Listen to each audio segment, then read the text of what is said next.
Memorial Day is one of those interesting holidays. Like I said, most people have no clue what Memorial Day is really all about, and fewer still know where it actually came from.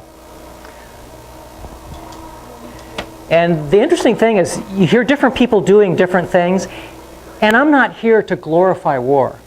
I'm not here to glorify the military. That's not what this is all about.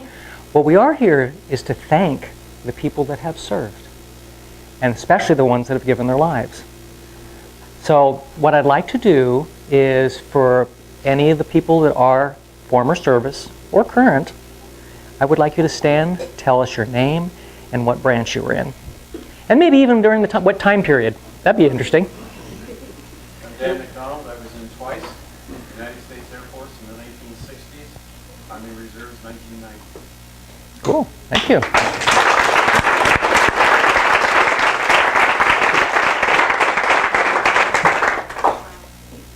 William Kettle, Navy. Oh, you're right.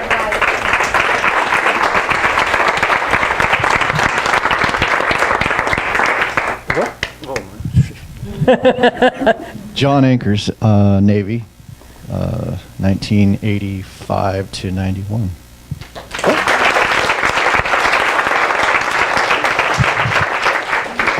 Dewey Exon, U.S. Army, retired 2003. Cool.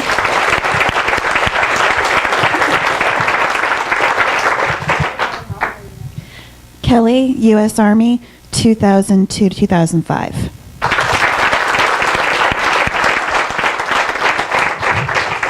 Bob Wilson, U.S. Army, 1970 to 1990.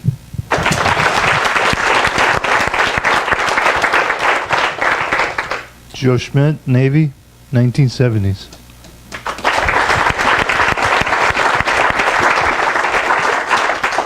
Tracy Segrist, U.S. Army, 1982 to 1988.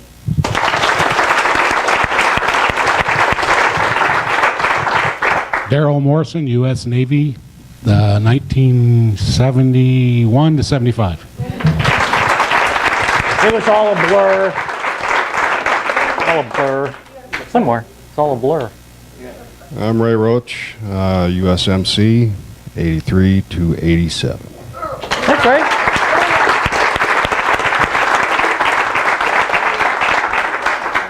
John Bogart, United States Army, what was it, 95 to 98.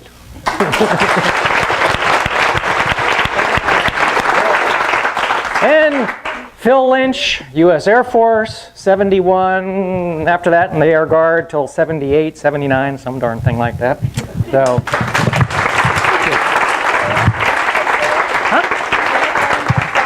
Do what? May I honor my sons? Sure. I'm Rochelle Brunston, and I have two sons currently serving in the U.S. Army. Great. Thank you.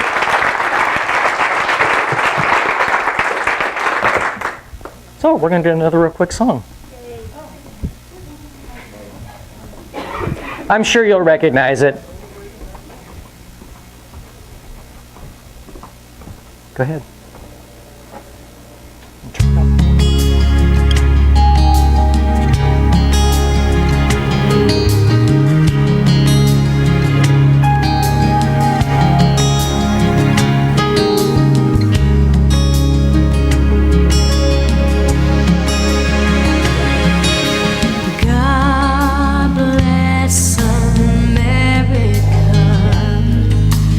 Land that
get this note?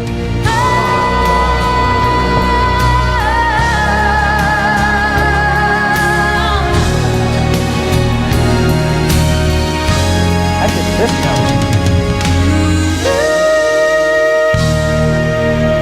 Can't do it. Can't do it.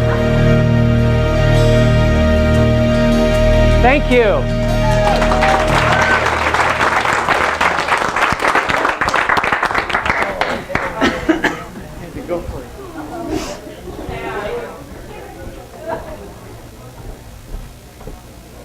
Okay, you about ready? Yeah. Maybe just go over and introduce or say something, whatever.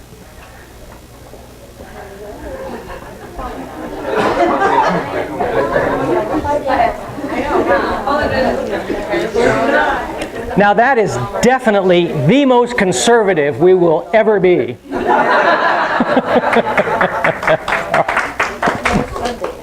All right, so everybody gonna have barbecue this weekend?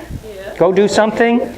No matter what. It doesn't matter if it's raining. It doesn't matter if it's snowing. You can still barbecue. Trust me, I barbecued chickens and turkeys in the snow, so it works. In fact, it tastes really good then. So, you know, I'm used to actually introducing a guest speaker about this point. But we really don't have a guest speaker. We have Janice.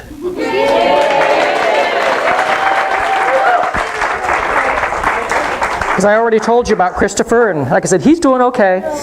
I still think there's just going to be a bump in the road, but I'm very glad that we've got the contribution that we've got for him. The only stipulation we are going to give him when we hand it to him is that he must use it to preserve a memory, to start a memory. Whatever that looks like for him. How wonderful is that? Because that's... Create a memory. Create a memory. It's Memorial Day. Here's the memory thing. I got nothing.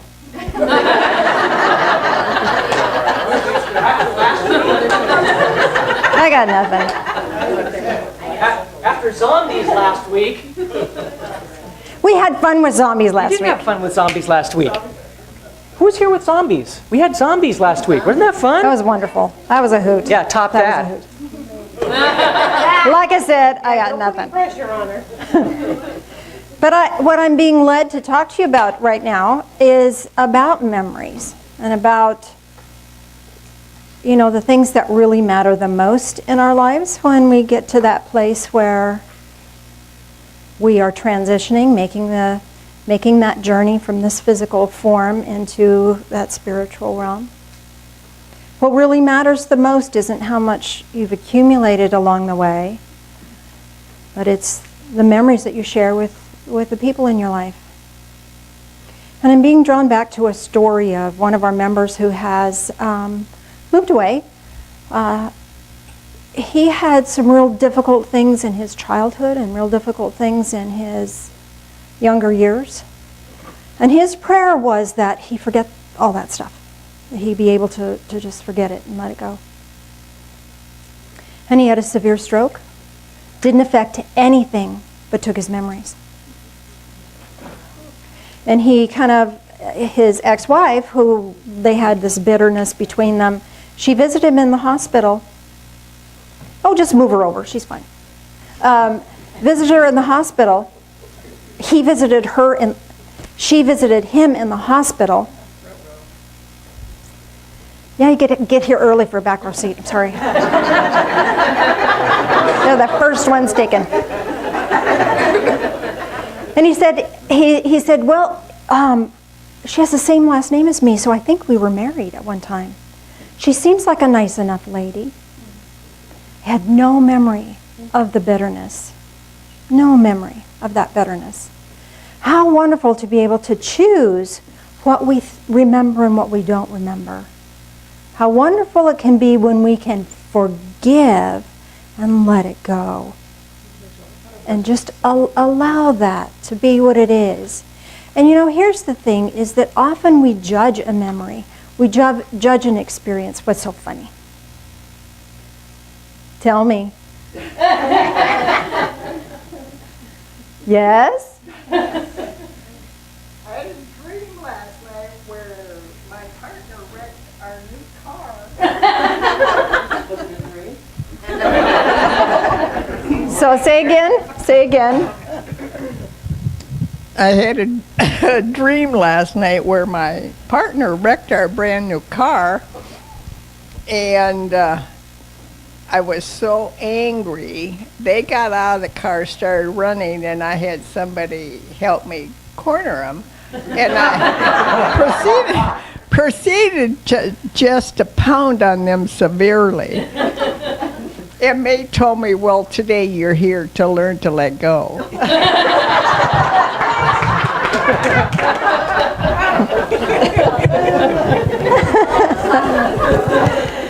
Oh, funny. Well, yeah. Yeah, we could do that. Because here's the thing, we only re-injure ourselves when we have those bitter memories. Say what? When we hold on to pain and suffering, we're the one that experiences the pain, and we're the one that suffers. You know, it's funny, I have an ex, everybody has an ex nowadays, pretty much. And there was a lot of hurt feelings and a lot of anger for a long time. Until I realized that that was exactly what I needed. Because I needed to learn to have a spine. And I didn't.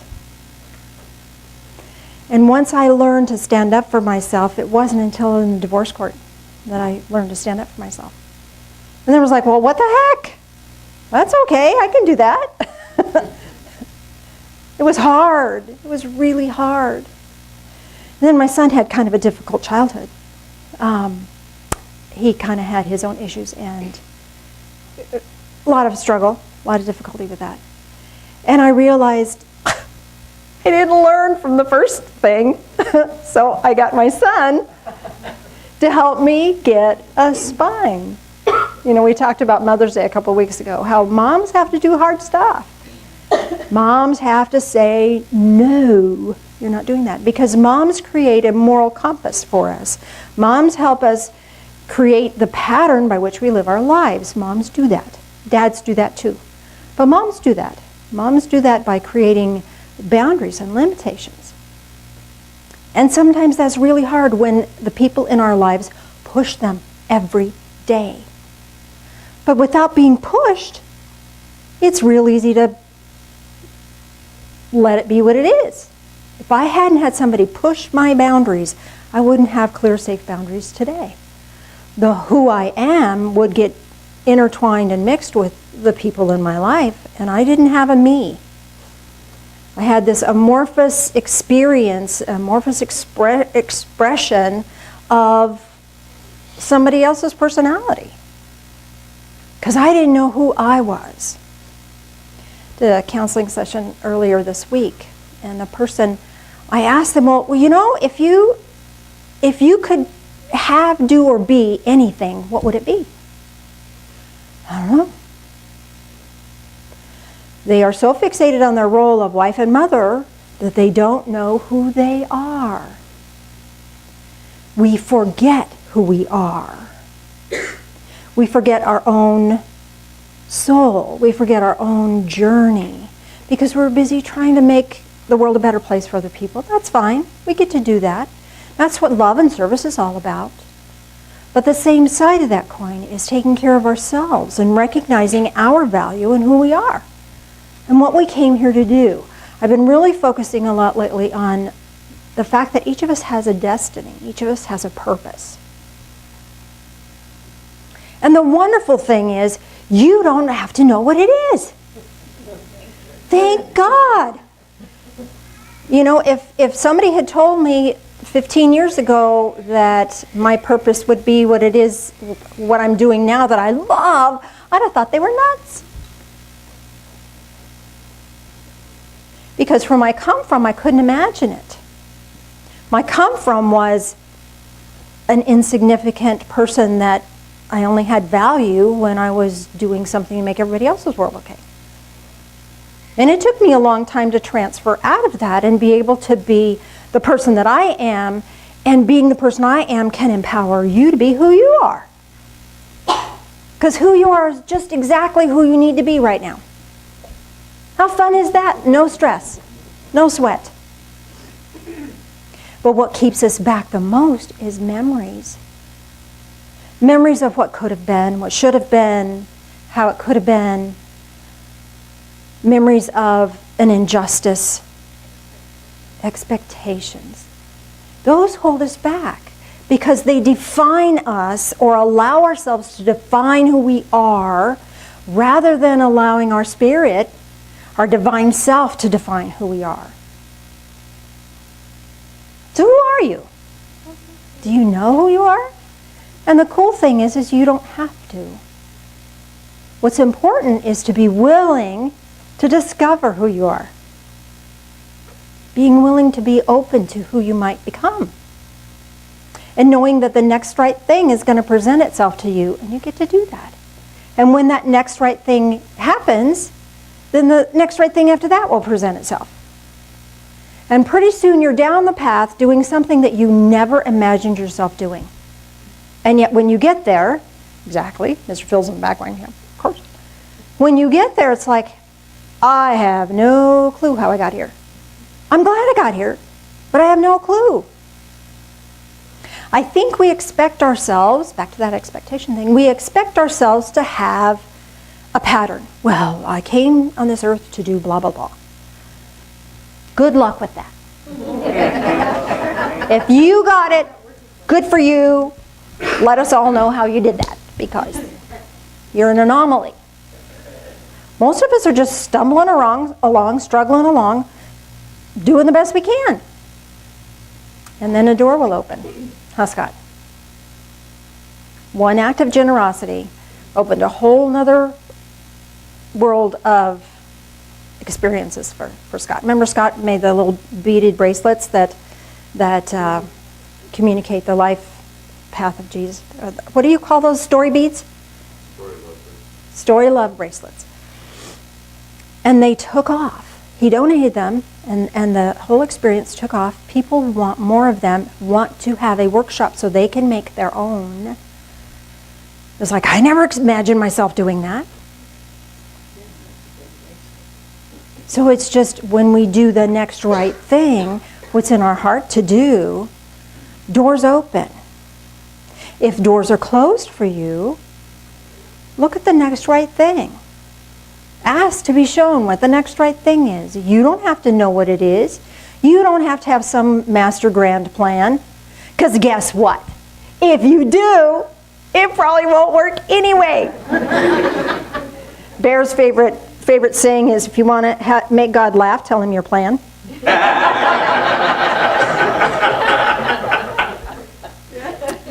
Yep. Very true. Very true. So the memories of what we expected things to be like and they didn't turn out that way, that tends to make us hung up and tends to hold us in a spot where we don't feel loved enough or courageous enough or brave enough or smart enough to be able to do what we think is the right thing for us to do.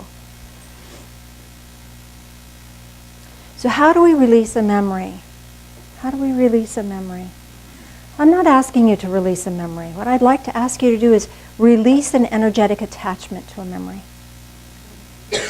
Because it's the energetic attachment to the memory that causes us pain and holds us back. Those experiences were just exactly what we needed to get us here, right now, in this moment. And sometimes those experiences were just really icky. But sometimes they're the best, worst things that could have ever happened to us. When you look back and go, oh, I'm really glad that happened, because it's when you can find the because that it becomes a blessing. I'm really grateful that really suckola thing happened because. Heavy sigh. Let's all take a deep breath in. But isn't it true? Some of the hardest, worst things are the things that define us and give us the strength to step into the gap that no one else can step into. My brother's working on a project, and he, in his history, PhD in industrial psychology, worked as a consultant, working with different organizations. He's now working in a college. He's now on this other board where they work with information and the presidents of colleges. No one could step in the gap but him, because his life experiences made him perfect to step into that gap. Your life experiences are perfect for you to step into a gap that only you can fill. And that's when your destiny steps up. And here's the wonderful thing. You can't outrun it. You can't miss it. You can't run away from it. Can't hide out from it. Because the time will come when you will just be at the right place at the right time for a situation that only you can fill. And that's your destiny, and you will fulfill it. And you will fulfill it. Perhaps it's a big destiny, and people will notice and go, oh, look at that person's fulfilling their destiny. Perhaps it's something that only one person notices. And perhaps it's something that no one notices in the physical realm, but is noticed on a spiritual realm. That doesn't make your destiny even any less powerful or important. But your life experiences to this point have created you. You've created you. You've had a co-creator. The spirit world has co-created you to bring you to an experience and repeated experiences that give you exactly what you need to be the person you are. And what will help you be an even better person is to come to an understanding and an acceptance of those things. It doesn't mean we accept the bad stuff. It doesn't mean that it doesn't matter. It does matter. But when we can bring our energy to that place where it's like, this happened, I can't change it, I can't erase that, I don't want to take that memory away. But when we can accept that as that was vital to my spiritual experience to get me here, and that somehow, some way, I am going to step into a gap that only I can step into. Because no one is going to have the life experiences that you have. You're the only one. You're the only you. So I'd like to take you on a guided meditation, if I may. So everybody take a deep breath in. And exhale.